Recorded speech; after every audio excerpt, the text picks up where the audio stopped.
భారతదేశానికి అవసరమైన ఆయిల్‌ని 45% కొనుగోలు చేస్తుంది రష్యా నుంచి.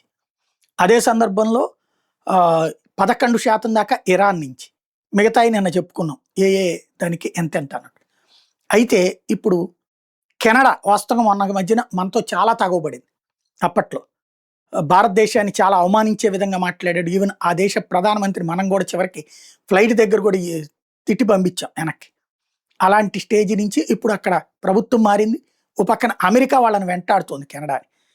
ఆ ఇంపాక్ట్‌తో వాళ్ళు మన వైపుకి అట్రాక్ట్ అవుతున్నారు. కెనడా ప్రధానమంత్రి వస్తున్నాడు. ప్రధానంగా ఆయిల్ భారతదేశానికి తక్కువకి ఇస్తానంటున్నాడు. ఇటు పక్కన అరబ్ దేశాలు ఓ పక్కన ఒత్తిడి చేస్తున్నాయి మా దగ్గర తక్కువకి తీసుకోండి అని. అంతకంటే తక్కువకి వస్తుంది రష్యా నుంచి. ఇప్పుడు ఇంకో $10 సబ్సిడీ ఇస్తానంటుంది. మన మీద 50% పెనాల్టీలు వేసిన అందుకే పట్టించుకోవట్లేదు. మన దావన మనం కొంటా ఉన్నాం. ఇప్పుడు కెనడా వాళ్ళతో పోటీ పడిస్తానంటుంది. మనం అలాగని ఒక్క దేశం మీద డిపెండ్ అవ్వం. ఉట్టి రష్యా మీదనే. దాదాపుగా అన్ని దేశాలతో ఎక్కడ తక్కువకి వస్తుంటే అక్కడ కొంటాం. ఎక్కడో చివరన ఉన్నటువంటి ఆఫ్రికన్ కంట్రీస్‌లో ఉన్నా సరే తక్కువ రేటు కొనొస్తుంటే కొంటున్నాం. ఇప్పుడు కెనడా భారీ సబ్సిడీలు ఆఫర్ చేస్తుంది. మంచి పరిణామం.